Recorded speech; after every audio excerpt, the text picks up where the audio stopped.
तम क्षपा करे नेव गुणोत्करे करे। अनंतनाथ की जय।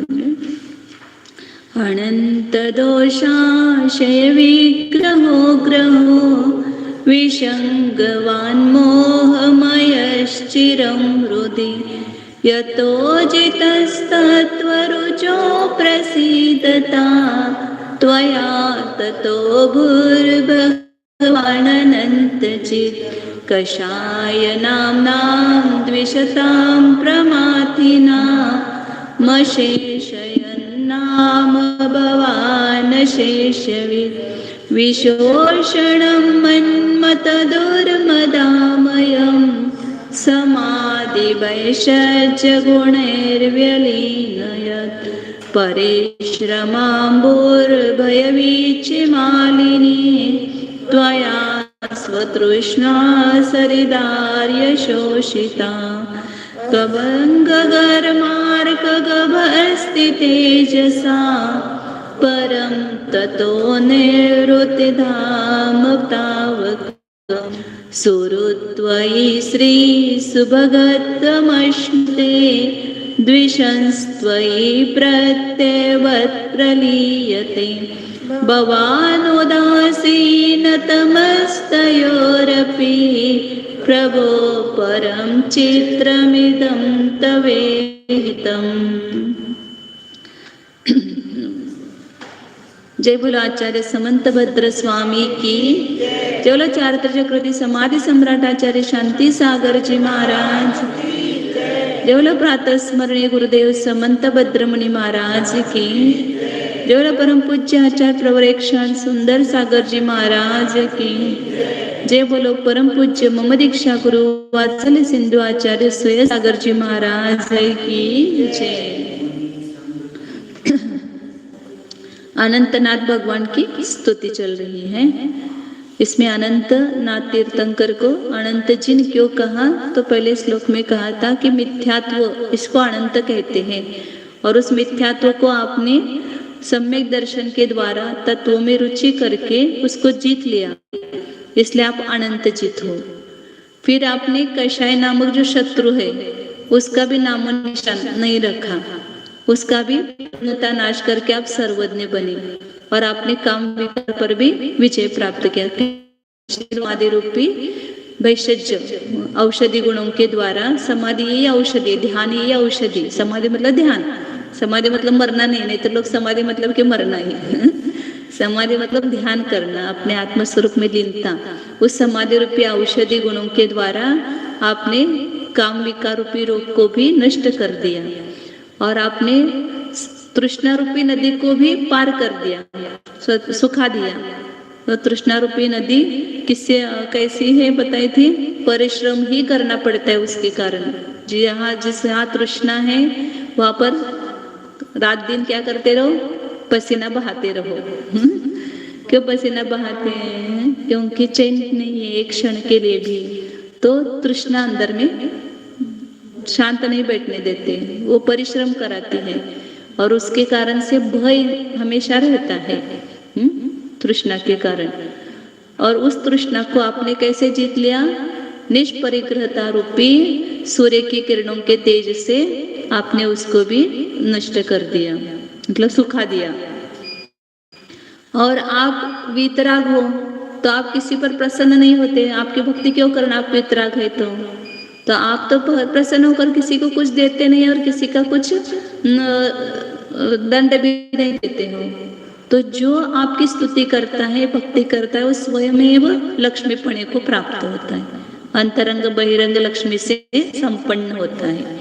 और जो आपका द्वेष करता है वो स्वयं ही नरक निकोदादि दुर्गति जाता है, उसको दंड देने की किसी को जरूरत नहीं है और भक्त को कोई पारितोषिक देने की जरूरत नहीं, स्वयं अपने परिणामों से वे इस फल को प्राप्त करते हैं।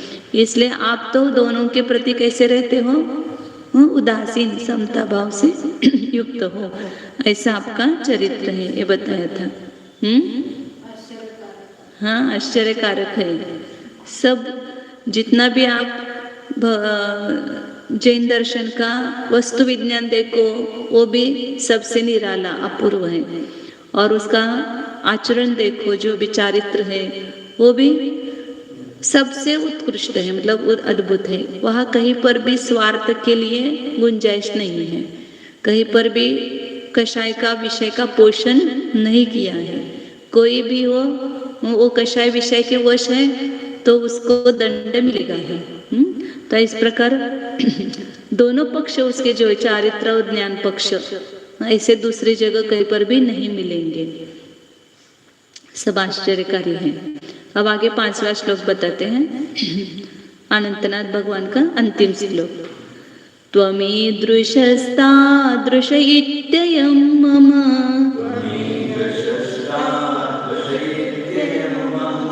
त्वमीदृशस्तादृश इत्ययं मम,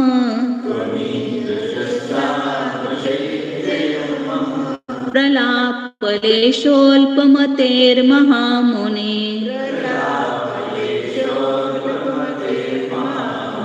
प्रलापलेशोऽल्पमतेर्महामुने, अशेषमाहात्म्यमनिरयन्नपि,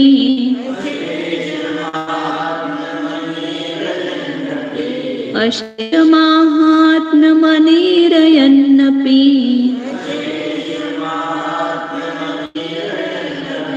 शिवाय संस्पर्शैवामृताम्बुदे,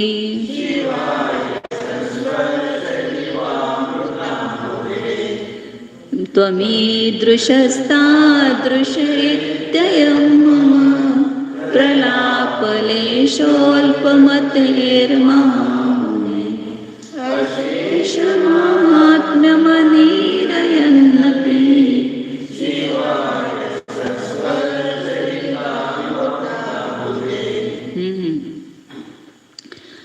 हे महाम, पहले संधि विच्छेद करते, त्वम ईदृशः तादृशः इति अयं मम प्रलापलेशः अल्पमतेः महामुनि, अशेषम अशेषमाहात्म्यम अनिरयन् अपि, अनिरयन् ऐसा विशेषण है, शिवाय संस्पर्शः इव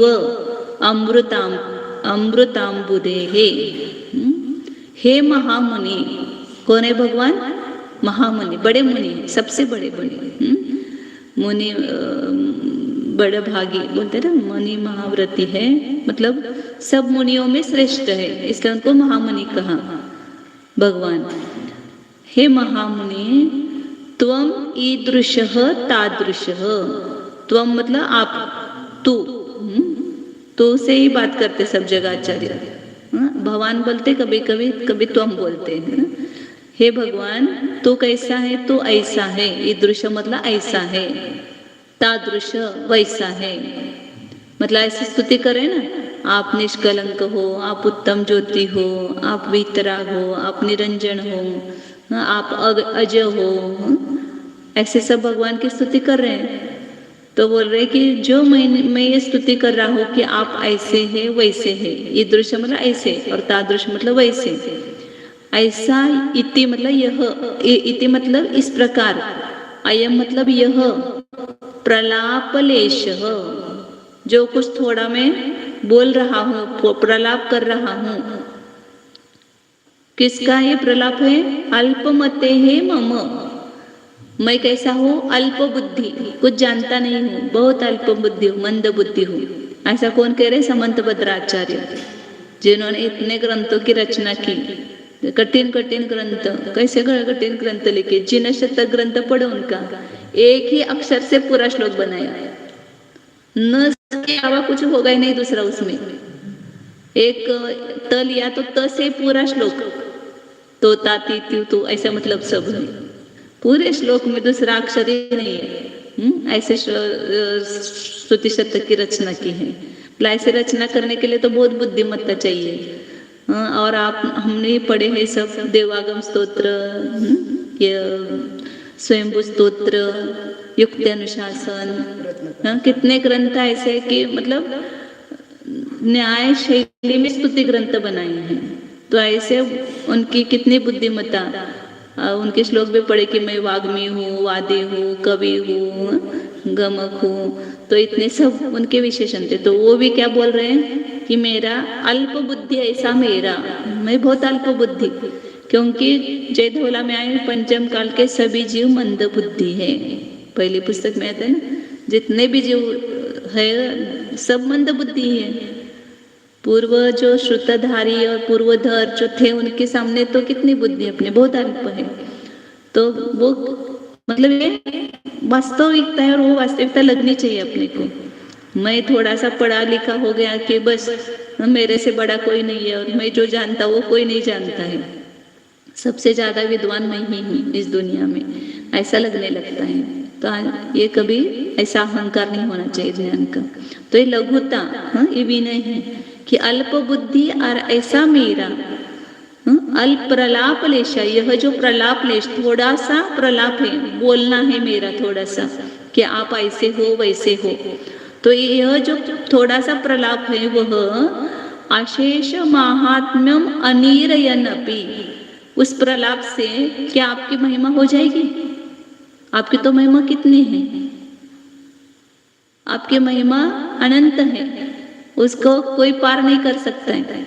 स्वर्ग का इंद्र भी उसको नहीं बता सकता आपकी महिमा को। तो अनिर्यन शब्द है, ईर धातु है, बोलना, कहना ऐसा। और अनिर्यन मतलब नहीं करता हो, मतलब नहीं कथन होता है, अन लगाए ना उसको। ईरेन मतलब कथन करना और अनिरेन मतलब कथन न करना। मतलब यह जो मेरा प्रलापलेश है वो आपके संपूर्ण महात्म्य को नहीं बता सकता है, आपकी संपूर्ण महिमा इससे नहीं हो सकती है। अल्प बुद्धि से मेरे थोड़े प्रलाप से आपकी महिमा का वर्णन नहीं हो सकता है। तो भले ही आपकी महिमा का वर्णन नहीं होता है, नहीं कहता हुआ भी वह प्रलापलेश कैसा हो जाता है? अमृतांबुदेहि संस्पर्श शिवाय, मेरे लिए तो वह कल्याण के लिए कारण होता है, मोक्ष सुख की प्राप्ति के लिए कारण होता है। ये प्रलाप मैं आपके लिए नहीं कर रहा हूँ, उसे मेरा कल्याण होता है।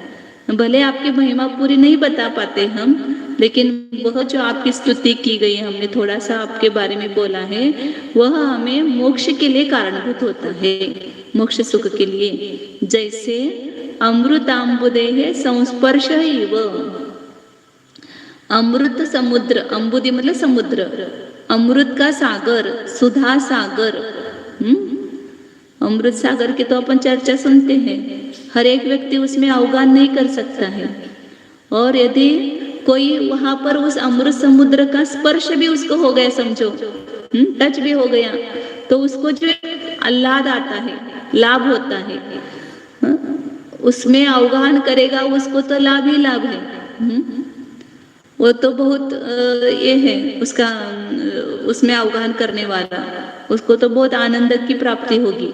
लेकिन उसको खाली स्पर्श भी करता है तो भी उसको क्या होता है? सुख महसूस होता है, उसको आनंद की प्राप्ति होती है। उसी प्रकार आपके अनंत गुणों में तो हम डुबकी नहीं लगा सकते, हम आपके अनंत को नहीं बता सकते हैं, लेकिन उस अनंत गुणों में से थोड़े गुण जो भी हमने बताए वह अमृत सागर को स्पर्श करने जैसा है। तो ऐसे उन गुणों के प्रलाप रूप जो संस्पर्श है वो भी हमारे कल्याण का कारण होता है। इसलिए हम स्तुति करते हैं आपकी, हम बहुत स्तुति आपकी करते हैं, ऐसा हमें नहीं है, मतलब वास्तविकता नहीं है। लेकिन नहीं कर सकते हुए भी क्यों करते हो? तो हम अपने कल्याण के लिए करते हैं। भगवान की स्तुति करने से किसका कल्याण होता है? भगवान का क्या अपना?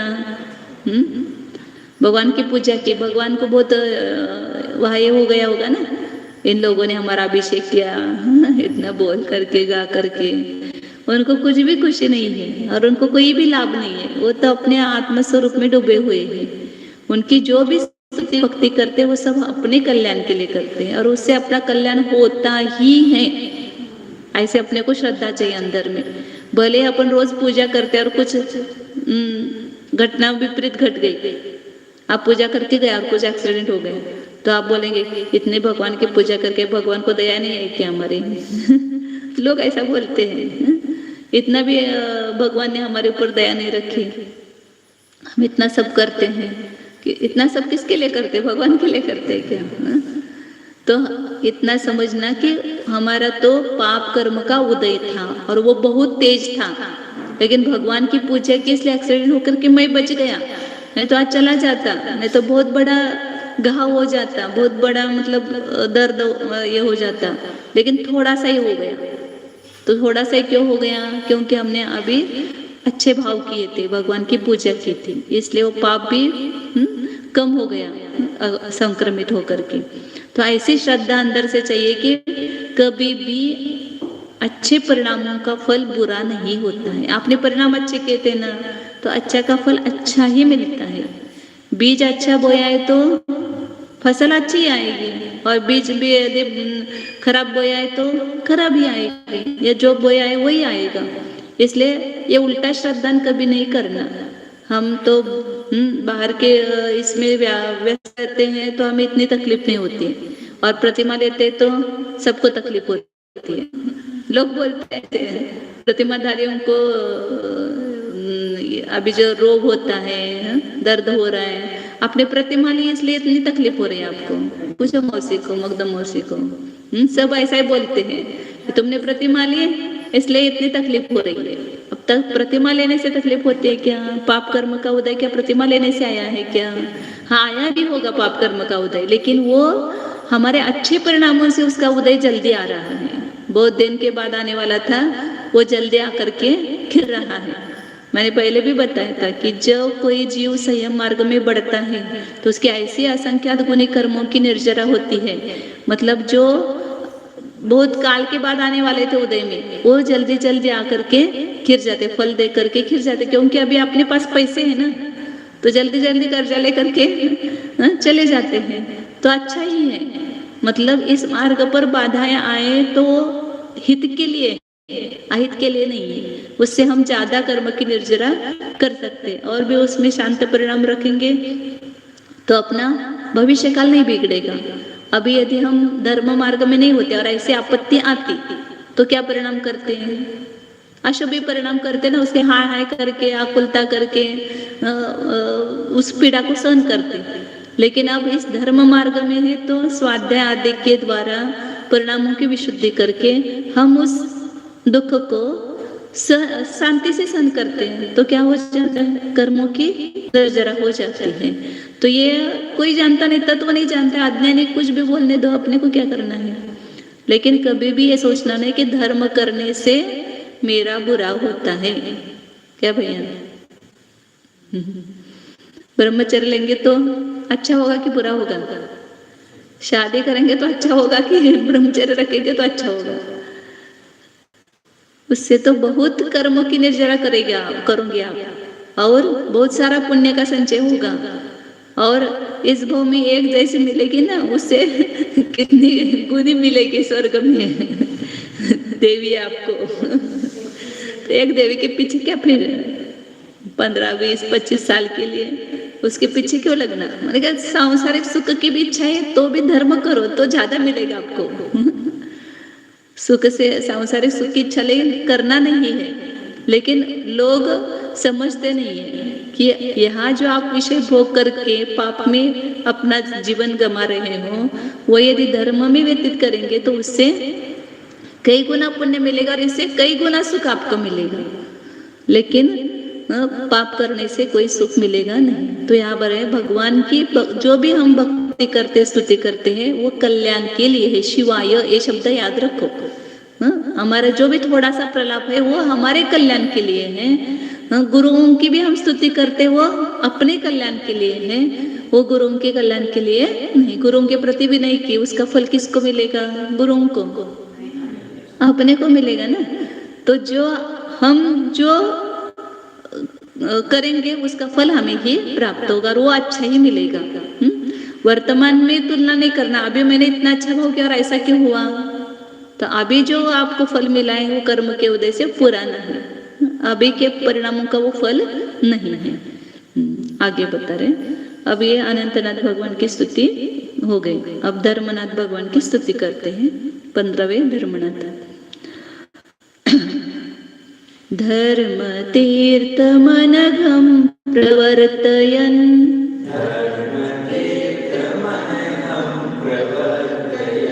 धर्म इत्यनुमतः सतां भवान्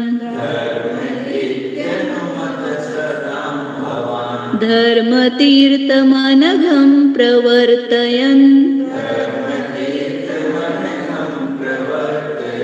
धर्म इत्यनुमतः सतां भवान् कर्म कक्षमदहत् तपोग्निभिः कर्म कक्षमदहत् तपोग्निभिः शर्म शाश्वतमवाप शंकर शर्म शाश्वतमवाप शंकर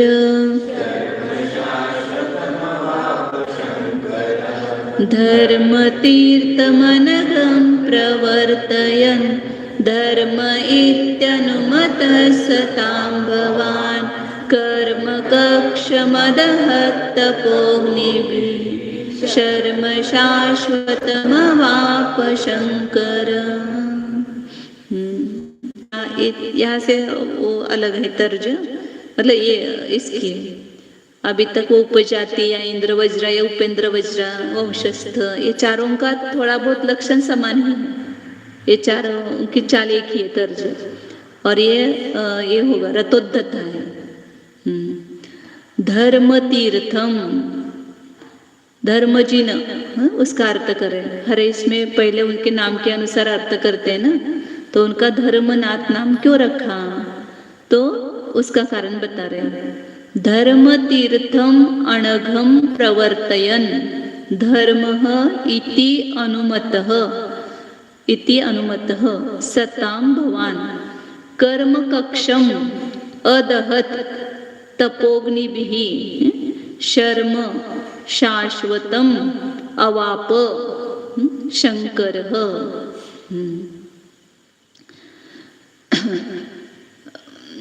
भगवान बोलते ना पहले, आपने क्या किया, अनघम धर्म तीर्थम प्रवर्तयन्।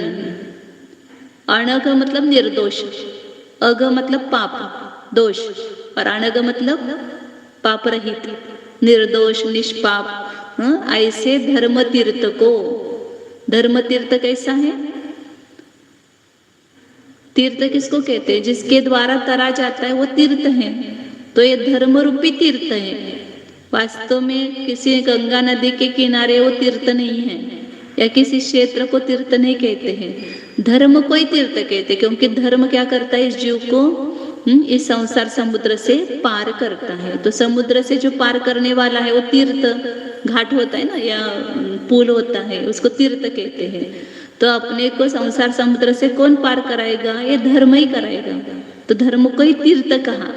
धर्म रूपी तीर्थ को, कैसा है धर्म तीर्थ, निर्दोष है, उसमें किसी प्रकार का दोष नहीं है, पाप से रहित है, हिंसादिक पाप से रहित है। जिनेंद्र भगवान ने जो भी तीर्थ बताया है वो कैसा बताया है, अहिंसा में बताया ना, सभी प्रकार के पापों का त्याग, ये धर्म है।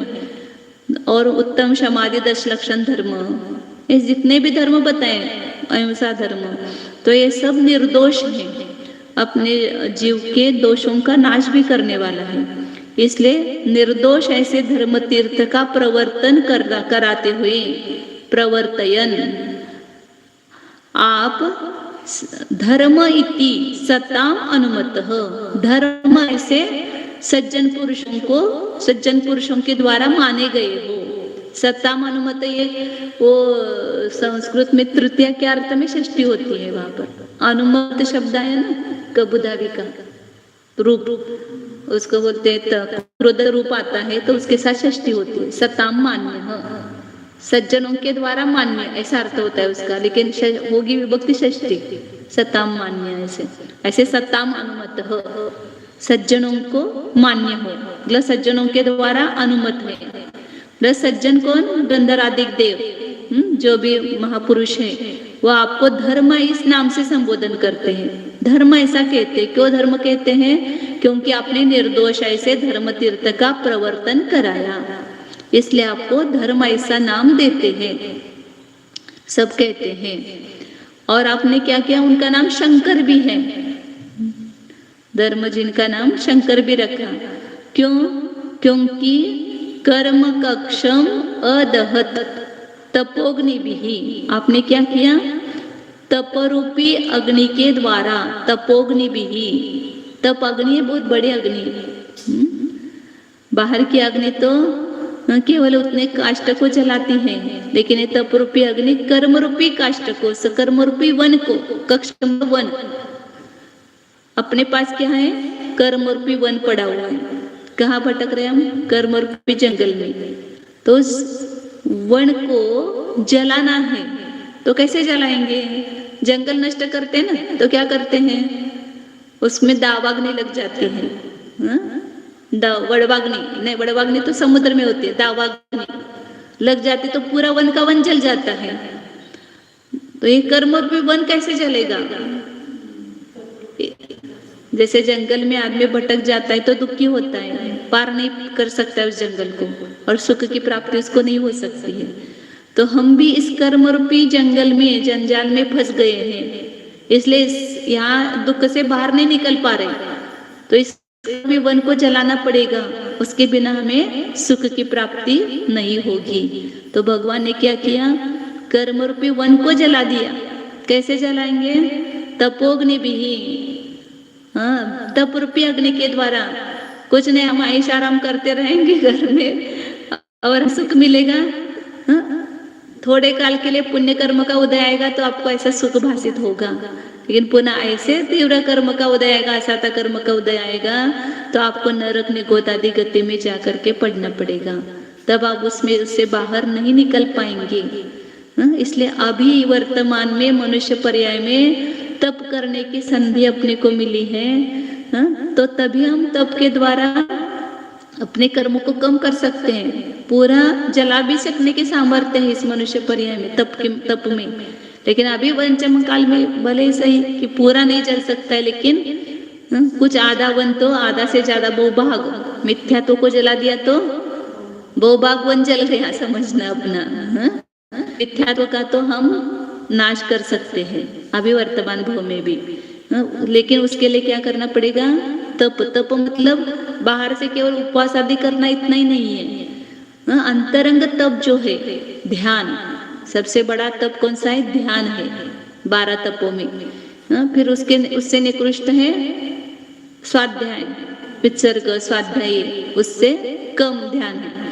लेकिन ध्यान जब नहीं होता है तब स्वाध्याय करो, ये भी एक तप है। स्वाध्याय भी, लोगों को स्वाध्याय करोगे तो मन नहीं लगता है उसमें। क्यों नहीं मन नहीं लगता है? क्योंकि एक तो रुचि नहीं है, अर्थ समझ में नहीं आता है, बताने वाला कोई नहीं है, तो उसमें रुचि नहीं लगती है।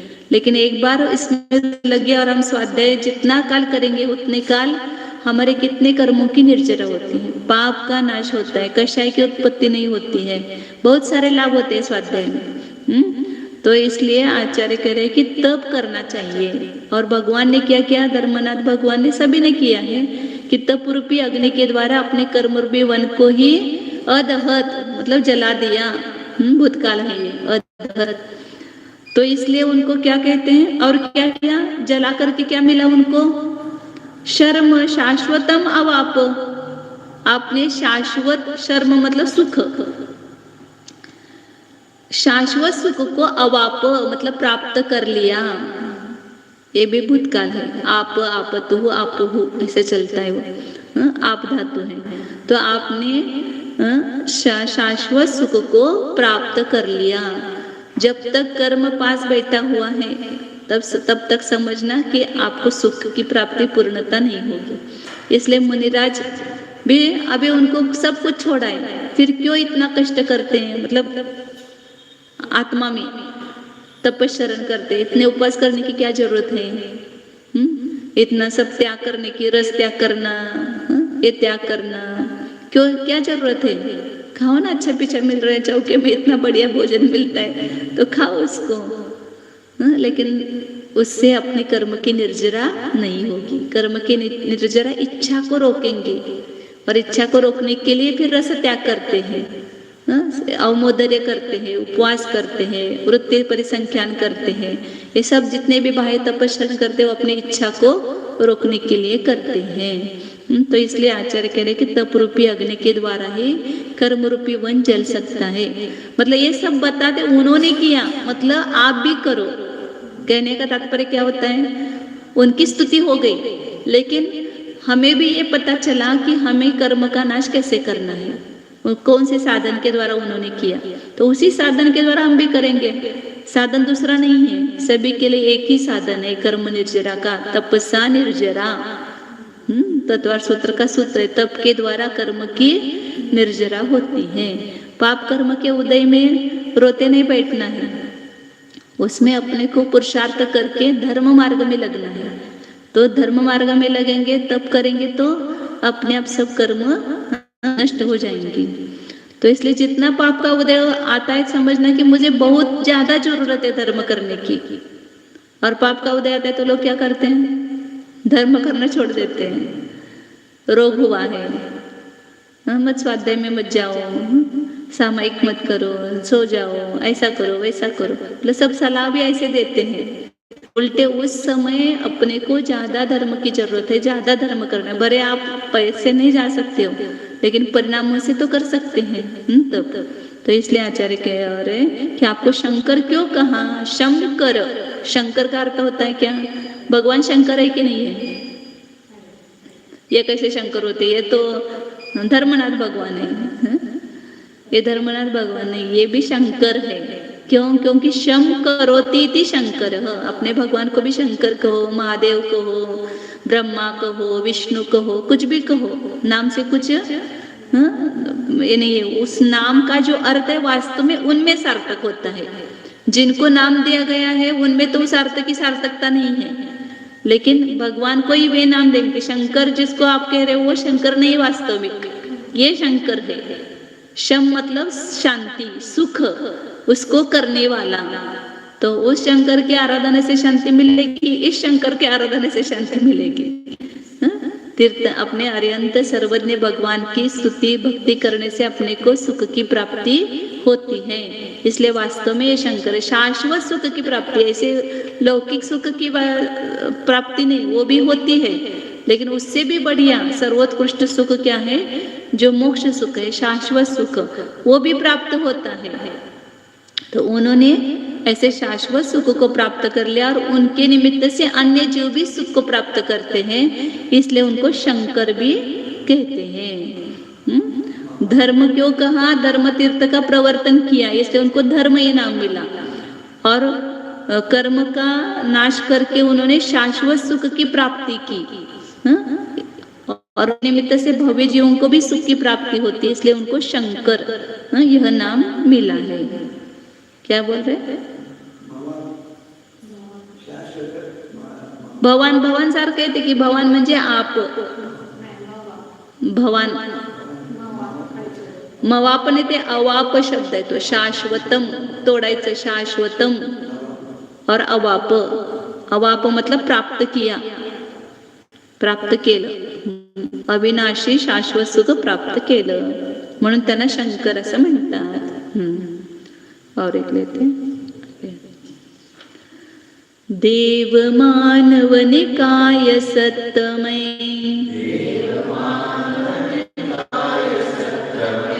देव मानव निकाय सत्तमय, रेजिषे परिवृतो ऋतो बुधै, रेजिषे परिवृतो ऋतो बुधै, तारका परिवृतोति पुष्कलो, तारका परिवृतोति पुष्कलो,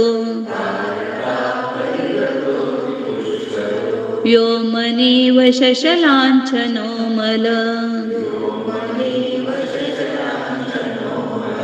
यो मनीव शशलांचनो मल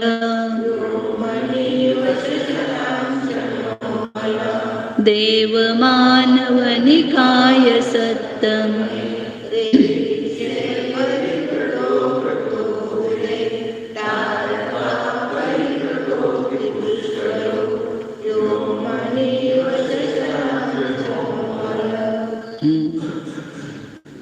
भगवान के समोशरण में भगवान विराजमान है, इसका वर्णन किया है। कैसे वो दिखते हैं समोशरण में विराजमान भगवान। इसके लिए उपमा दे करके, दृष्टांत दे करके बताए। दूसरी लाइन में दृष्टांत है, पहली लाइन में भगवान का वर्णन किया है।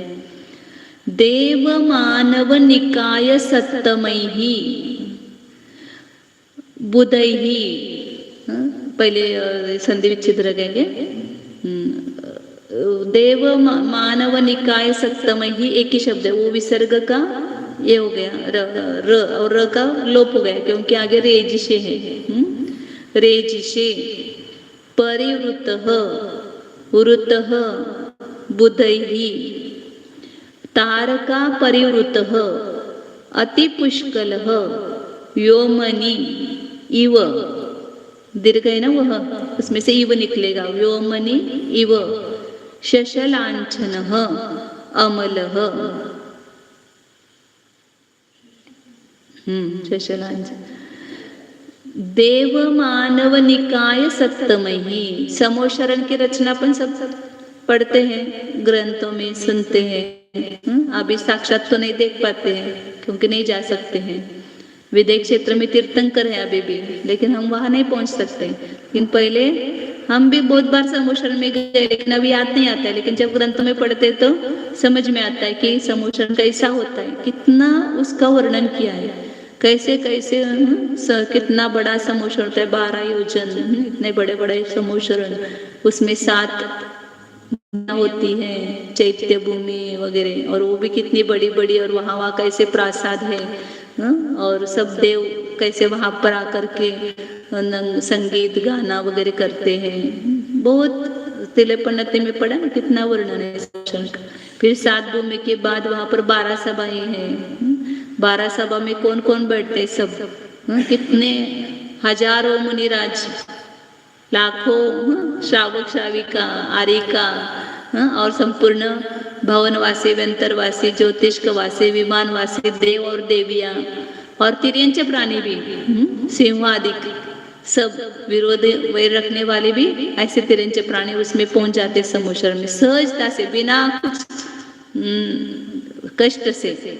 उसकी कितनी सीढ़ियां होती है? 20,000 सीढ़ियां, क्योंकि समोशरण कितना ऊंचा है? 5,000 धनुष्य, और उसमें सीढ़ियां 20,000 है। लेकिन चढ़ने के लिए कितना काल लगता है?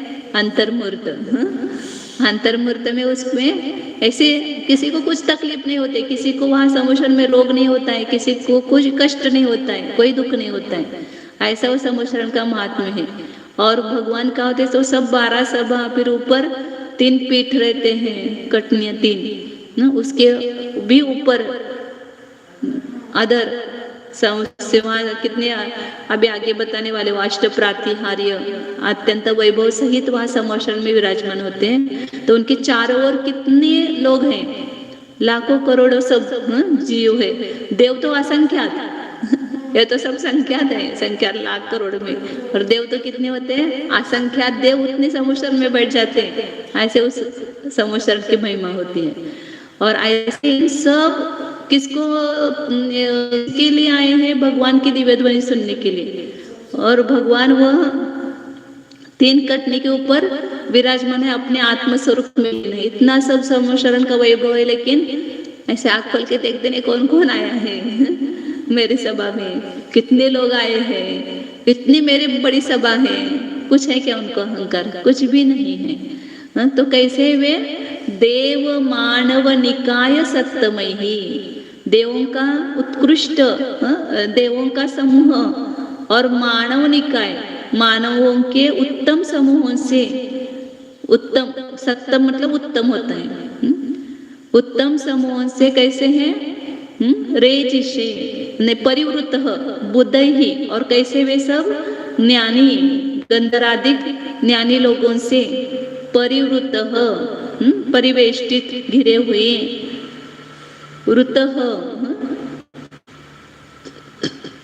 रेजिशे मतलब आप शोभायमान होते हो, देव और मनुष्यों के उत्तम समूह से परिवेष्टित और गंधर्वादिक बुद्धिमान विद्वानों से घिरे हुए आप ऐसे शोभायमान होते हो। कैसे शोभायमान होते हैं, उसके लिए उपमा दी है नीचे, दृष्टांत दिया है।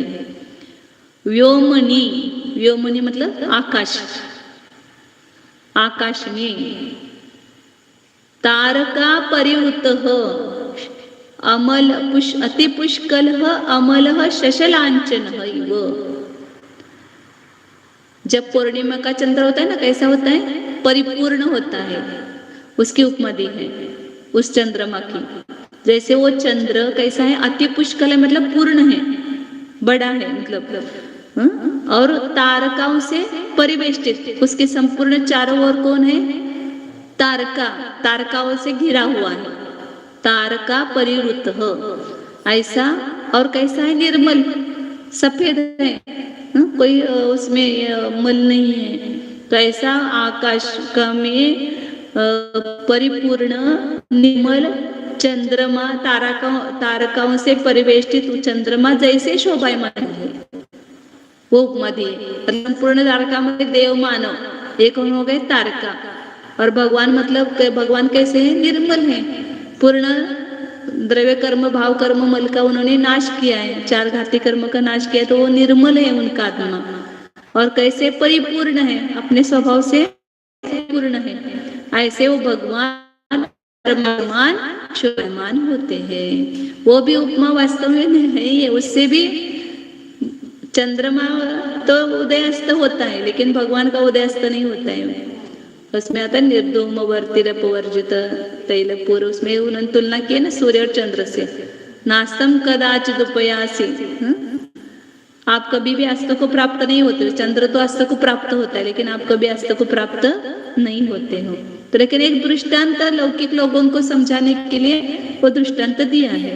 तो समो शरण में आप ऐसे विराजमान हो, ऐसे सुशोभित हो, देव मानव और गंधर्वादिक देवों से परिवेष्टित। और पहली कटनी है ना, उस पर सभी 12 सभा के जो मुख्य मुख्य लोग होते हैं, वो वहां प्रदक्षिणा दे करके, 3 प्रदक्षिणा दे करके वहां पर भगवान को अष्टांग नमस्कार करते हैं। आरिका की जो कोटे की होगी, आरिका मुनि आचार्य जो होंगे, गंधर्व होंगे, वे सब उस कटनी के ऊपर चढ़ करके वहां प्रदक्षिणा दे करके उनकी वंदना करते हैं, और सब बाकी के लोग अपने अपने स्थान पर बैठ करके वंदना करते हैं।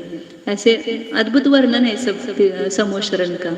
अभी हम नहीं देख सकते, लेकिन अब जाएंगे स्वर्ग में, तो अब जाएंगे तब देखेंगे तो लगेगा कि हाँ, तिलयपन्नति में पड़ा था ना, वैसा ही सब वैभव दिखाई दे रहा है। तो जो बताए वो सत्य ही है।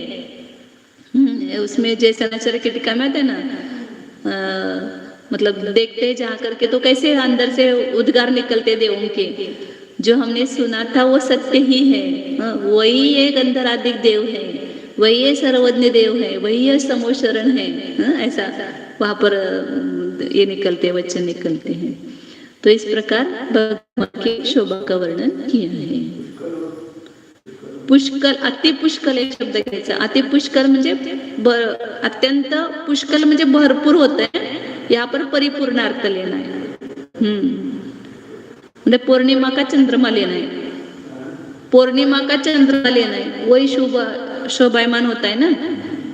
वह अधूरा जब होता है तो इतना शोभायमान नहीं दिखता है, लेकिन पूर्णिमा का चंद्र सब देखते हैं ना लोग। शरद पूर्णिमा को तो और सबसे बढ़िया दिखता है।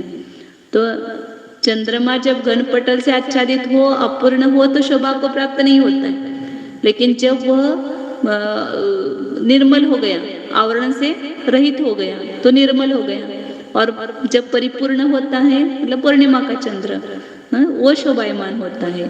तो उसी प्रकार यहाँ भगवान भी 4 घाती कर्म का आवरण नष्ट हो गया है, इसलिए निर्मल हो गए हैं और अपने परिपूर्ण स्वरूप को प्राप्त हो गए हैं।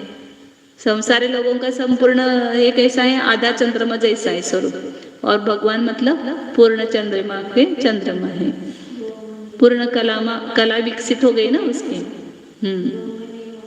व्योमनी मतलब आकाश, व्योमनी ते सप्तमी विभक्ति हो गई, व्योमन शब्द है, उसकी व्योमनी सप्तमी विभक्ति हो गई।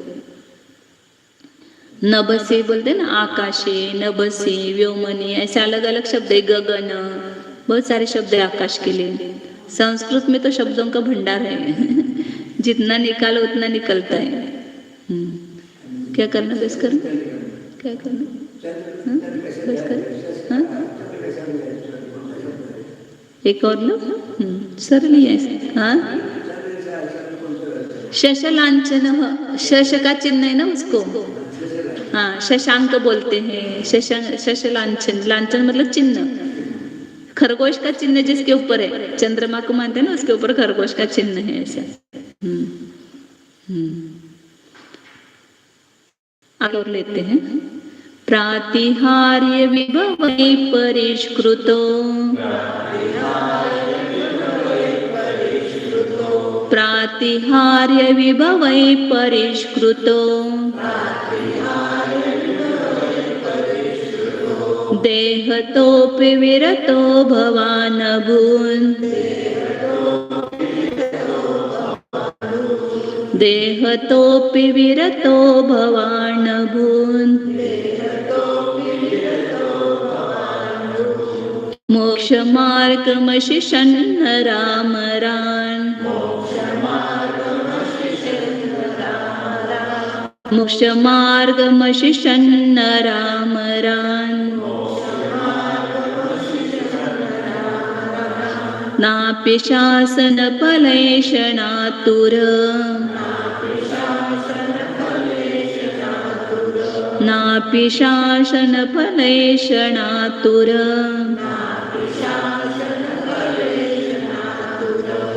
प्रातिहार्य विभवै परिष्कृतो, देहतोऽपि विरतो भवान् अभूत्, मोक्षमार्गमशिषन् रामरान्।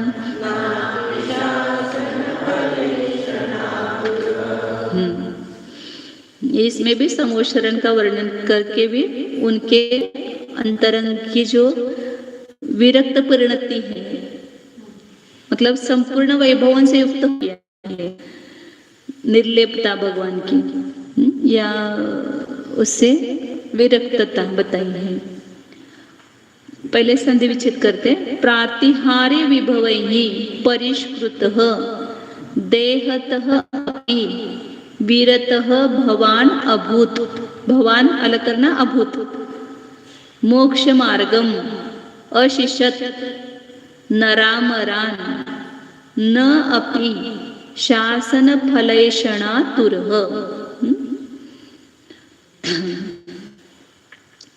भगवान कैसे थे वो बता रहे हैं। प्रातिहार्य विभवैहि परिष्कृतः भवान, भगवान का विशेषण करना। भगवान कैसे थे समोशरण में? प्रातिहार्य और वैभव से संपन्न थे, परिष्कृत थे, सुशोभित थे। मतलब वहां पर अष्ट प्रातिहार्य देवों के द्वारा रचे जाते हैं ना, सिंहासन, अशोक वृक्ष के नीचे बैठे रहते हैं, मतलब समोशरण में ऐसी रचना होती है, सब अष्ट प्रातिहार्य प्राप्त होते हैं। सब सिंहासन 3 छत्र उनके ऊपर होते हैं, भामंडल पीछे होता है, देवदुंद भी बसती है, पुष्पवृष्टि होती है, और 32 देव अपने दोनों हाथों में चावर लेकर के उसको ढोलते, क्या बोलते हैं, फहराते, मतलब ढोलते बोलते हैं, ढोलते हैं। तो ऐसा ही सब अष्ट प्रातिहार्य और दिव्य ध्वनि उनकी, या प्रातिहार्य और समोशरण, बाकी भी सब वैभव भरा हुआ है, अष्टमंगल द्रव्य आदि, और वो सब समोशरण की रचना के रत्नमय है, सुवर्ण से बनती है, स्फटिक मणि से, ऐसे संपूर्ण वैभव वहां पर है। तो लेकिन भगवान कैसे हैं? इतना वैभव होते हुए भी देह अपि विरत अभूत, वो समोशरण से तो जाने दो, अपने शरीर से भी विरक्त है। ना उनको उस अष्ट प्रातिहार्य के प्रति आसक्ति है, ना समोशरण के प्रति आसक्ति है, न गंधर्वादिक देवों के प्रति आसक्ति है। इनके प्रति तो आसक्ति छोड़ ही दो। सबसे ज्यादा मोह किसके ऊपर होता है जीवों का? इस शरीर के ऊपर। ज्यादा प्रेम किसके ऊपर करते? शरीर के ऊपर।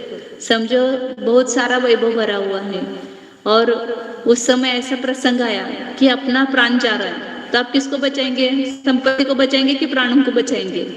सभी संपत्ति जाने दो मेरी। और राजा लोगों को पहले रोग होता था ना, बोलते थे मेरा आधा राज्य ले लो, लेकिन मेरा रोग ठीक करो। मतलब ये समझ में आता है कि उस राज्य से भी ज्यादा प्रेम हमारा इस शरीर पर है, और अपने बच्चों से भी ज्यादा प्रेम शरीर पर होता है। अपने को कुछ तकलीफ हो रही है तो बोले तुम्हारे हम क्या देखें, मुझे मेरे तकलीफ हो रही तो मुझे चाहिए, तो बोलते भी नहीं, लेकिन अंदर से वो प्रवृत्ति रहती है। तो शरीर के प्रति जीवों को ज्यादा प्रेम रहता है। तो भगवान का शरीर के प्रति भी वो कैसे थे? विरक्त थे। शरीर है नहीं उनका, और शरीर दिखाई दे रहा था बाहर से, लेकिन वो पूरे शरीर से भिन्न अपने आत्मा को ही देखते हैं, मतलब शरीर से भिन्न ही अनुभव करते सतत। शरीर से रहते हुए शरीर से भिन्न ही हो गए हैं। तो इसलिए देहतः पे विरक्त अभूत, शरीर से भी विरक्त हो गए आप। ऐसे आपके अंतरंग परिणति है, निर्मम अवस्था, वीतराग अवस्था है। और परिष्कृत मतलब सुशोभित, विभूषित, ऐसे सुसंस्कृत ऐसा बोलते हैं। बारात्या वैभवों से विभूषित होते हुए भी आप केवल उस वैभव से ही विरक्त नहीं थे, अपने शरीर से भी विरक्त थे। अभूत मतलब हो गए आप, भू धातु का रूप है अभूत। और क्या किया आपने? समुशरण में क्या किया भगवान ने? उनकी दिव्य ध्वनि कीर्ति है, उपदेश देते सबको। तो मोक्ष मार्गम अशिषत, किसको? नरामरान। शास नर मतलब मनुष्य और अमर मतलब देव। मनुष्य और देवों को आपने मोक्ष मार्ग का उपदेश दिया। अशिषत मतलब उपदेश दिया। शास धातु का होता है अशिषत, शास धातु चलता है द्वितीय गण में, शास धातु अशिषत। तो आपने मनुष्य और देवों को मोक्ष मार्ग का उपदेश दिया, लेकिन कैसे दिया? इच्छा पूर्वक दिया क्या? नहीं। शासन फलैषणातुरः न अपि, उपदेश दिया लेकिन उस के फल की इच्छा से कभी आतुर नहीं हुए। हम कैसे होते हैं वक्ता लोग, उपदेश देते लेकिन तुरंत क्या चाहिए? फल चाहिए।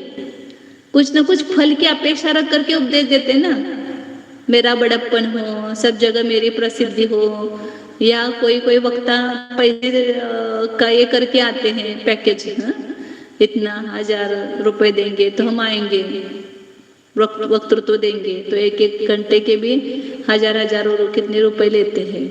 तो फिर उनको फल की इच्छा से आतुर, जब नहीं दिया समझो तो किसी ने नहीं दिया पैसा तो अंतरंग में पीड़ित होते हैं ना, आतुर होते हैं।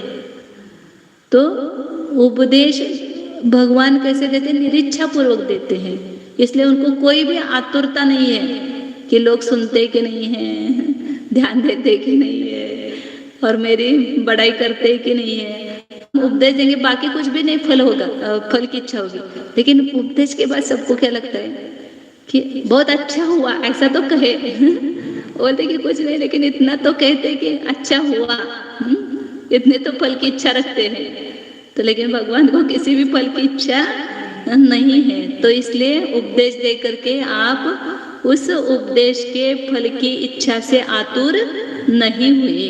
वो तो सहज खिरते उनकी वाणी, कोई इच्छा से नहीं खिरते हैं। हम मोक्ष मार्ग में भी जब कोई साधना करते हैं तो कुछ अपेक्षा लेकर के करते हैं, तो साधना सच्ची नहीं होती है, और उस साधना का सच्चा फल प्राप्त नहीं होता है। और जिस साधना से हम बहुत बड़ा फल प्राप्त कर सकते, लेकिन इच्छा रखने से क्या होता है? उसका फल कम मिलता है। जहाँ पर वो बोलते ना कि मोक्ष मिल सकता है, वहां पर हम क्या मांगते हैं? स्वर्ग। तो स्वर्ग हम तो मोक्ष देने के लिए तैयार थे, लेकिन आपने स्वर्ग मांगा तो ले लो स्वर्ग। तो बिना फल की इच्छा से कोई भी कार्य करना चाहिए, और वो भी लौकिक इच्छा की कामना रख करके कोई भी धार्मिक कार्य नहीं करना चाहिए। जैसे एक शिष्य एक गुरु के पास वो साधना करने के लिए आया था, मुझे साधना करना है, तो करो साधना। तो गुरु के पास रह करके वो साधना करने लगा और ऐसी तपस्या की उसने 12 साल तक साधना की। फिर वो आकर के गुरु के सामने आकर के उसने कहा गुरु से कि हे गुरुदेव, आपके आशीर्वाद है, आपके प्रसाद से मुझे जलतल विद्या प्राप्त हो गई है। तो गुरु ने कुछ भी नहीं कहा, उसको आश्चर्य लगा कि गुरु को सुन करके इतना अच्छा लगता कि ये जल तरनी विद्या इसको प्राप्त हो गई। तो वापस बोला कि गुरुदेव मुझे आशीर्वाद दो कि मुझे जल तरनी मतलब जल के ऊपर से कैसे तैरना वो विद्या प्राप्त हो गई है। तो फिर गुरु ने बोला कि अब इसको संबोधन करिए। तो उन्होंने कहा कि हे शिष्य, तू 12 साल मुफ्त में गमाए तूने, 2 पैसे के लिए तूने 12 वर्ष अपने व्यर्थ गमाए। हाँ, 2 पैसे के लिए तुझे जल पर से तैरना ही था, तो नाविक को 2 पैसे देता तो तर जाता और उस जल तरने सिद्ध करने के लिए 12 साल गवाए। यही 12 साल तो अपने आत्मा की साधना करके भवतरणी विद्या सीखता तो तरी क्या था होता सार्थक होता तब करना, साधना करना। मतलब जिस साधना के द्वारा तो इस भव से भी तैरने की विद्या फल प्राप्त कर सकता था, विद्या सीख सकता था। वही 12 साल किसके लिए तूने गमाए? लोगों तो आश्चर्य होगा कि देखो जल के ऊपर से, लेकिन उसमें कोई आश्चर्य नहीं है, उसमें कोई महिमा नहीं है। जो इस भव रूपी समुद्र को तैरता है, तर जाता है, ऐसी साधना करना, ऐसा तप करना, तो वो श्रेष्ठ है। तो मतलब लोग कितने किस में, अब देखो बाहर भी किस फंसे हुए हैं। कोई तो योगा के पीछे लगा है, कोई तो वो क्या है और क्या क्या बहुत सारे अभी निकले हैं, उपचार है, साधना है। उस साधना केंद्र में भर्ती होते हैं तो उससे कुछ भी फल प्राप्त होने वाला नहीं है। वास्तविक यदि हम अपने आध्यात्म विद्या सीखे और अपने आत्म स्वरूप को जान करके आत्म स्वरूप में लीन होने की विद्या सीखे तो ये भव समुद्र भी हमारा तर सकते हैं। तो भगवान सब कुछ करते, लेकिन कोई भी मतलब बिना फल की इच्छा से सब कुछ करना चाहिए, ये भगवान हमको सिखाते हैं। तो भगवान भी कोई शासन के उपदेश के फल की इच्छा रखते नहीं है, उससे आतुर नहीं होते हैं।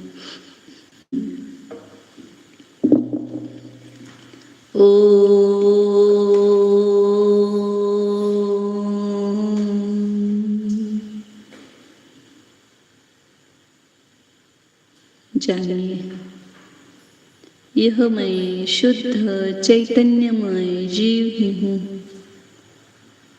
ज्ञान दर्शन संपन्न हूँ। अपने को देखिए, अपने को निरखिए। अपना ही परिचय प्राप्त कीजिए। आज तक स्वयं का ही परिचय हमें प्राप्त नहीं हुआ है। जो हम अपना परिचय मान रहे हैं वो मेरा परिचय नहीं है, ऐसा जानो। ये इस क्षणिक द्रव्य पर्याय का परिचय है। अपना शाश्वत परिचय, शाश्वत एड्रेस अब जानो। इस शास्त्र में बताया है तुम्हारा घर इस शरीर के पास है, लेकिन शरीर तुम्हारा घर नहीं है। तुम चैतन्य सदन में निवास करने वाले हो। जानो अपने को, उस एड्रेस को समझ करके उसकी खोज करो।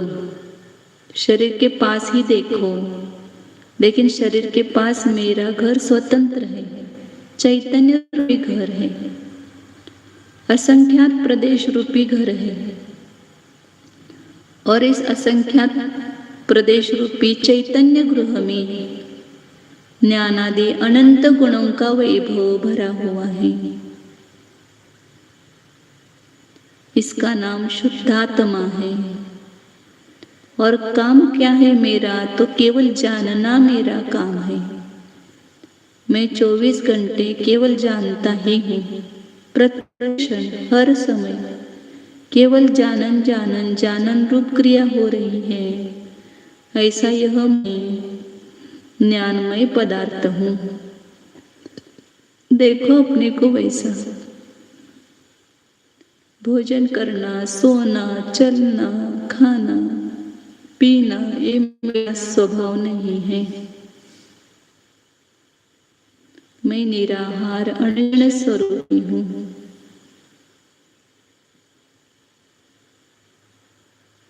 चैतन्य रूपी अमृत का पान करना ही मेरा स्वभाव है।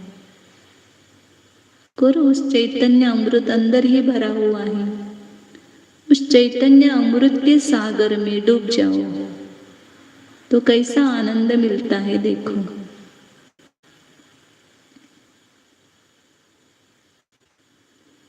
चैतन्यामृत स्वरूपो चैतन्य रत्नाकर स्वरूपो चैतन्य कल्पवृक्ष स्वरूपो सर्वार्थ सिद्धि स्वरूपो अचिंत्य शक्ति स्वरूपो शुद्धो एको